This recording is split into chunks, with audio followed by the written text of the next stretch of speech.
بسم اللہ الرحمن الرحیم۔ برادران اسلام، السلام علیکم ورحمۃ اللہ وبرکاتہ۔ سلسلہ خیر طہارت اور وضو کے متعلقہ ہمارا جاری و ساری ہے۔ اس سے پہلے آپ کے سامنے وضو کی فضیلت، وضو کے فرائض اور وضو کے متعلقہ ایک جامع حدیث بیان کی جا چکی ہے۔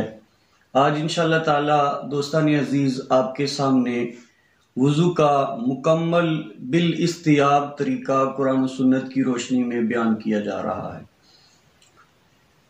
توجہ فرمائیے، وضو کے 4 فرائض کا تذکرہ ہو چکا۔ سب سے پہلے وضو کی جب آپ نے ابتدا کرنی ہے تو اللہ تعالیٰ کے بابرکت نام سے کرنی ہے، بسم اللہ الرحمن الرحیم کے ساتھ۔ حدیث پاک میں امام ترمذی رحمۃ اللہ علیہ نے اس حدیث پاک کو الجامع الکبیر میں، المعجم الکبیر میں اس کو نقل کیا ہے۔ امام طبرانی رحمۃ اللہ علیہ نے نقل کیا، نبی رحمت صلی اللہ علیہ وسلم نے فرمایا کہ جس نے وضو کیا بغیر بسم اللہ کے، اس کا اتنا ہی بدن پاک ہوگا جتنا اس نے دھویا، اور اگر بسم اللہ سے شروع کیا تو اللہ تعالیٰ بسم اللہ کی برکت سے، تسمیہ کی برکت سے پورا جسم پاک کر دے گا۔ اس کے بعد جو سب سے پہلا عمل کرنا ہے وہ اپنے ہاتھوں کو اپنے گھٹنوں تک دھونا ہے اپنے، اور یہ عمل 3 مرتبہ کرنا ہے، دونوں گھٹنوں کو اچھی طرح دھونا ہے۔ اس کے بعد دوسرا جو عمل کرنا ہے وہ ہے کلی کرنا۔ کلی میں 3 مرتبہ کرنی ہے، اور کلی اس طرح کرنی ہے کہ پانی لے کر دائیں ہاتھ میں اپنے منہ میں اتنا پانی ڈالیں کہ پورے منہ تک، گلے تک یہ پہنچ جائے، گلا بھی صاف ہو جائے اور منہ کے ہر حصہ میں پانی پہنچ جائے۔ یہ عمل آپ نے 3 دفعہ کرنا ہے۔ اس کے ساتھ ساتھ ایک اور عمل ہے مسواک شریف کا۔ مسواک کی فضیلت کے حوالہ سے ڈیٹیل تو انشاءاللہ تعالی ایک علیحدہ ویڈیو میں آپ کی گوش گزار کی جائے گی، لیکن جو مسواک کا طریقہ ہے وہ آج آپ کی گوش گزار کیا جا رہا ہے۔ مسواک اس طرح پکڑیے اور کوشش ہو کہ مسواک کسی ایسے درخت کی ہو جو کڑوا ہو، تاکہ وہ دانتوں کے صفائی کا باعث بنے اور منہ کی جو بدبو ہے اس کو صاف کر دے۔ سنت نبی صلی اللہ علیہ وسلم کے مطابق مسواک کا جو طریقہ ہے وہ آپ کی گوش گزار کیا جا رہا ہے۔ سب سے پہلے مسواک کو اچھی طرح اس کے ریشوں کو تر کریں، دھوئیں، اور دائیں طرف اوپر والی سائڈ سے 3 مرتبہ آپ اس کو اس طرح مسواک کریں، پھر پانی سے دھوئیں، منہ میں پانی ڈالیں، پھر اوپر والی سائڈ بائیں سائڈ پہ 3 مرتبہ آپ نے مسواک کرنی ہے۔ اسی طرح نچلے والی سائڈ پہ دائیں طرف 3 مرتبہ اور بائیں طرف 3 دفعہ، ہر دفعہ مسواک کو پانی سے دھو لے اور اپنے منہ کو صاف کر لے۔ اس کے بعد ناک میں پانی ڈالنا ہے۔ ناک میں پانی ڈالنے کا طریقہ کیا ہے؟ دائیں ہاتھ میں چلو میں پانی لیں اور ناک کو اس طرح ڈالیں، انشاق اس کو کہا گیا ہے کہ پانی کو سونگے، پتہ چلے کہ پانی آپ کے ناک کے اوپر تک اور نرم ہڈی تک پہنچ گیا ہے۔ اس انداز سے 3 مرتبہ ناک میں پانی ڈالنا یہ سنت ہے۔ اور ناک صاف کریں تو بائیں ہاتھ کی چھوٹی انگلی کا استعمال کریں، اچھی طرح اس کو صاف کریں۔ اس کے بعد جو دوستان عزیز آپ نے عمل کرنا ہے وہ چہرہ دھونا ہے۔ چہرے کی تعریف پہلے بیان کر دی گئی ہے کہ لمبائی میں جہاں سے قدرتی طور پر بال شروع ہوتے ہیں وہاں سے لے کر ٹھوڑی کے نیچے تک، اور دائیں کان کی لو سے بائیں کان کی لو تک، یہ چوڑائی ہے چہرے کی۔ اور دھونے سے مراد یہ ہے کہ پورے چہرے کے ہر حصہ سے کم از کم 2 قطرے پانی بہہ جائے، یہ دھونے کی تعریف ہے۔ 1 مرتبہ دھونا یہ فرض ہے، اور 3 مرتبہ دھونا یہ سنت نبوی صلی اللہ علیہ وسلم ہے۔ اس کے بعد جو دوستان عزیز آپ نے عمل کرنا ہے وہ کوہنیوں سمیت اپنے ہاتھوں کو دھونا ہے۔ کوہنیاں بھی درمیان میں دھوئی جائیں، سنن دارقطنی میں یہ حدیث پاک موجود ہے، حضرت جابر رضی اللہ تعالیٰ عنہ سے روایت ہے، ان نبی صلی اللہ علیہ وسلم کان اذا تودع ادار الماء علی مرفقیہ، کہ جب نبی رحمت صلی اللہ علیہ وسلم وضو فرماتے تو اپنی کوہنیوں کو بھی آپ دھویا کرتے تھے۔ تو یہ بھی کوہنیاں اگر خشک رہ گئیں تو جناب والا وضو آپ کا مکمل نہیں ہوگا، تو اس کا بھی آپ نے خیال رکھنا ہے۔ اور کس طرح، یہ نہیں کئی لوگوں کو دیکھا ہے اس طرح پانی لے کر اور وہ چڑھا لیتے ہیں اور سمجھتے ہیں اس طرح تو اگر کیا صرف اس طرح پانی اوپر تک نہیں پہنچے گا، کوہنیوں تک نیچے تو پہنچ سکتا ہے لیکن بہت سارا حصہ وہ انسان کا خشک رہ جاتا ہے۔ اس لیے جب پانی آپ کھولیں تو سب سے پہلی دفعہ اچھی طرح پانی ڈال کر مل لیں تاکہ جو خشک جگہ ہیں ان خشک جگہوں کو پانی تر کر دے۔ یہ عمل پہلے ایک دفعہ کر لیں، پھر اس کے علاوہ 2 دفعہ اور عمل کرنا۔ اسی طرح بائیں ہاتھ کو کوہنیوں سمیت 3 مرتبہ دھونا، یہ دونوں ہاتھوں کو کوہنیوں سمیت 3 مرتبہ دھونا، یہ سنت قرار پائے گا۔ اس کے بعد مسح کرنا ہے۔ مسح کا طریقہ، فرض سر کا مسح کرنا ہے 1 مرتبہ، اس کے بعد کانوں کا مسح کرنا ہے اور پھر گردن کا مسح کرنا ہے۔ اب تینوں مسح ہیں، ان کا طریقہ میں آپ کے گوش گزار کر رہا ہوں۔ چوتھائی سر کا مسح کرنا، سر کے چوتھے حصے کا مسح کرنا، یہ فرض ہے۔ حضرت امام شافعی رحمۃ اللہ علیہ فرماتے ہیں کہ پورے سر کا مسح فرض ہے۔ 2 ائمہ فقہائے 4 میں سے 2 بڑے امام ہیں، امام اعظم ابو حنیفہ رحمۃ اللہ علیہ اور امام شافعی رحمۃ اللہ تعالی علیہ۔ امام اعظم ابو حنیفہ رحمۃ اللہ علیہ نے حدیث کی روشنی میں یہ فرمایا ہے کہ سر کے چوتھے حصے کا اگر مسح کر لیا جائے تو فرض ادا ہو جاتا ہے۔ لیکن حضرت امام شافعی رحمۃ اللہ علیہ قرآن پاک کی اسی آیہ مبارکہ وَامْسَحُوا بِرُؤُوسِكُمْ سے استدلال کرتے ہوئے، دلیل لیتے ہوئے آپ فرماتے ہیں پورے سر کا مسح کرنا یہ فرض ہے۔ تو وہ دونوں بزرگوں کے دلائل پر کس طرح عمل ہو سکتا ہے اس کا طریقہ میں آپ کے گوش گزار کر رہا ہوں۔ اگر دوستان عزیز آپ اس طرح اپنے ہاتھ کو تر کر کے ان 3 انگلیوں کو آپ ملا لیں اور یہ تینوں انگلیاں پیشانی سے لے کر پھیرتے ہوئے آپ پیچھے گردن کی گدی تک لے جائیں تو یہ سر کے چوتھے حصے کا مسح ہو گیا۔ اب یہ جو 2 انگلیاں ہیں، انگوٹھا اور شہادت کی انگلی، یہ ابھی آپ کی تر ہے، اس کو آپ پیچھے سے جو جگہ رہ گئی ہے آپ آگے تک لے آئیں تو یہ آپ کے پورے سر کا مسح ہو جائے گا۔ یہ مسح کا طریقہ یہ ہے جو سر کا مسح کرنا ہے۔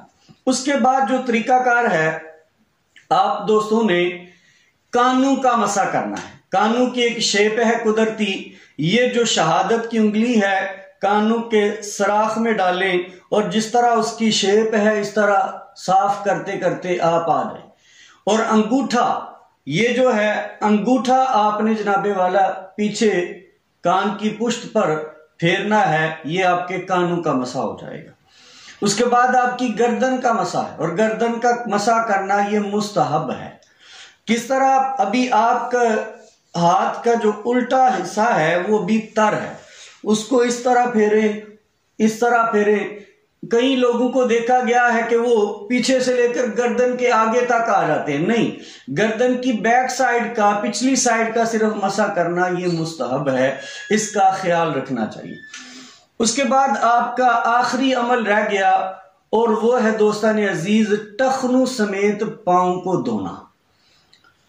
عموماً دیکھا جاتا ہے کہ ٹخنے خشک رہ جاتے ہیں اور نیچے سے دھوتے ہیں، اور بالخصوص سردیوں میں ہوتا ہے انسان کی پاؤں خشک ہوتے ہیں، ایڑیاں خشک ہوتی ہیں اور ایڑیاں بھی خشک رہ جاتی ہیں اور وہاں تک اس کو اچھی طرح تر نہیں کیا جاتا۔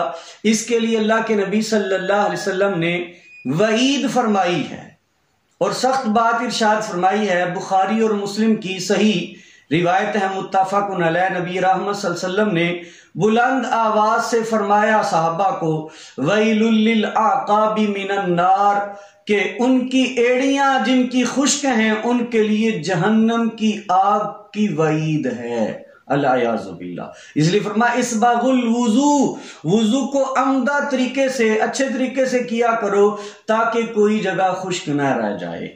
تو دائیں ہاتھ کو استعمال نہیں کرنا، اپنے جب ہاتھ پاؤں دھونے ہیں تو بائیں ہاتھ کو آپ نے استعمال کرنا ہے، اور انگلیوں کا خلال دائیں پاؤں سے شروع کرتے ہوئے درمیان میں چھوٹی انگلی سے خلال کرتے کرتے دائیں پاؤں کا، پھر اس کے بعد بائیں پاؤں کے خلال کرنا ہے، یہ طریقہ کار ہے۔ ایک مرتبہ ٹخنوں سمیت پاؤں دھونا یہ فرض ہے، اور 3 مرتبہ یہ سنت نبوی صلی اللہ علیہ وآلہ وسلم ہے۔ حضرت مولا علی رضی اللہ تعالیٰ عنہ سے جو روایت ہے وہ بڑی تفصیل کے ساتھ سنن ترمذی اور سنن ابن ماجہ میں موجود ہے۔ حضرت مولا علی رضی اللہ تعالیٰ عنہ نے پورا وضو کا طریقہ بیان کیا، اور پھر آپ نے ٹخنوں سمیت پاؤں کو دھویا بھی ہے۔ اسی طرح اہل تشیع کی بڑی عظیم کتاب ہے کشف الغمہ، اس کی جلد 3 صفحہ نمبر 24 پہ قم ایران کی یہ چھپی ہوئی کتاب ہے۔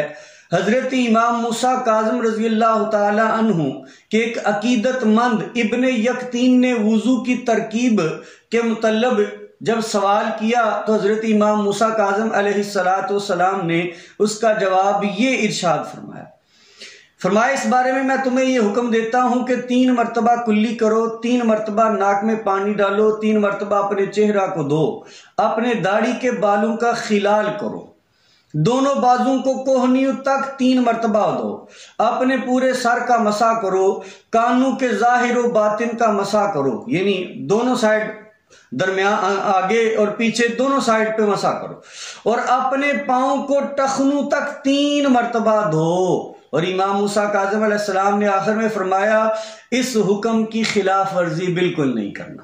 تو اس سے پتہ کیا چلا، وضو پر پاؤں پر صرف مسح نہیں کرنا، دوستان عزیز پاؤں کو دھونا ہے۔ یہ اہل سنت کا بھی مسئلہ ہے، اور اہل تشیع کی کتابوں سے بھی یہی مسئلہ ہمیں ملتا ہے۔ اور نہج البلاغہ میں جو اہل تشیع کی بڑی عظیم کتاب ہے اس میں بھی ہمیں یہی ملتا ہے کہ پاؤں کو دھونا ہی چاہیے۔ مولا علی رضی اللہ تعالیٰ عنہ کی روایات سے یہی ہمیں پتہ چلتا ہے۔ اسی طرح چہرہ دھوتے ہوئے ایک چھوٹی سی بات اور غور کرنی ہے، داڑھی شریف کا خلال کرنا یہ بھی سنت ہے۔ اگر داڑھی کم بال ہے، زیادہ گھنی نہیں ہے، تو پھر داڑھی کا دھونا، بالوں کا اچھی طرح تر کرنا یہ فرض میں شمار ہوگا، یہ لازم ہوگا۔ لیکن اگر داڑھی گھنی ہے، زیادہ بال ہیں اور ان کی جڑوں تک پانی پہنچانا مشکل ہے، ساری دھونا ممکن نہیں ہے، تو پھر خلال کرنا ہے۔ خلال کا طریقہ یہ ہے کہ نیچے کی سائڈ سے آپ داڑھی کے بالوں میں اپنی انگلیاں ڈالیں اور اس طرح آپ خلال داڑھی شریف کا کریں، یہ طریقہ کار ہے۔ اور جب آخر میں پڑھ لیں، وضو کا پورا طریقہ کر لیں، تو جناب والا اس کے بعد کلمہ شہادت پڑھنا ہے۔ صحیح مسلم کی یہ حدیث پاک میں نے پڑھی ہے کتاب الطہارت میں، اس میں حدیث نمبر 391 ہے۔ حضرت عمر بن خطاب رضی اللہ تعالیٰ عنہ اس حدیث پاک کے راوی ہیں۔ نبی رحمت سید عالم نور مجسم صلی اللہ علیہ وسلم نے ارشاد فرمایا، جب من تودع فاحسن الوضوء ثم قال اشہد ان لا الہ الا اللہ وحدہ لا شریک لہ واشہد ان محمدا عبدہ ورسولہ، کہ جس نے اچھی طرح سے وضو کیا، پھر کلمہ شہادت پڑھا، اور اس کے ساتھ ساتھ ترمذی شریف میں حدیث کے دعا کے یہ الفاظ بھی ہیں، اللہم اجعلنی من التوابین واجعلنی من المتطہرین۔ یہ دعا بھی جس نے ساتھ پڑھی تو نبی رحمت صلی اللہ علیہ وسلم کا فرمان علی شان ان 2 کتابوں میں موجود ہے۔ آپ صلی اللہ علیہ وسلم نے فرمایا اسے اجر یہ عطا کیا جائے گا کہ روز قیامت اللہ تعالیٰ اس کے لیے جنت کے 8 دروازے کھول دے گا، اور اللہ تعالیٰ فرمائے گا میرے بندے یہ وضو کی برکت سے تو جس دروازے سے چاہتا ہے میری جنت میں داخل ہو جا۔ دوستان عزیز، کتنی بڑی فضیلت یہ وضو کی بیان کی گئی ہے۔ جب وضو کی فضیلت ہے جو نماز کی کنجی ہے، اور نماز جنت کی کنجی ہے، تو جب وضو انسان کو جنت تک پہنچا رہا ہے تو انسان کو نماز کتنے درجوں پر پہنچائے گی۔